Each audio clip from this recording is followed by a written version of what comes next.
Продолжаем выпуск. В минувшие выходные в 41 вузе страны открылись точки кипения. Это коворкинг-центры, кипеть идеями и обмениваться опытом, в которых будут ученые, бизнесмены, общественные деятели и студенты. В числе образовательных учреждений, в которых реализуются данные проекты, и Чувашский госуниверситет. Единственная на данный момент точка кипения в республике расположена на экономическом факультете. Задача проекта – выстроить индивидуальные образовательные территории студентов и преподавателей. Также участники прорабатывают новые модели сотрудничества. У студентов и профессоров будет доступ к цифровой платформе университета 2035, отмечают в региональном министерстве образования. Работа в точке кипения уже началась.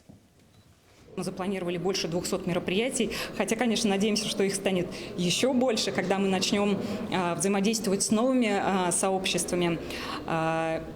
И мы очень надеемся, что результаты нашей работы помогут развиваться не только нашему университету и способствовать его цифровой трансформации, но и нашему городу и республике, конечно.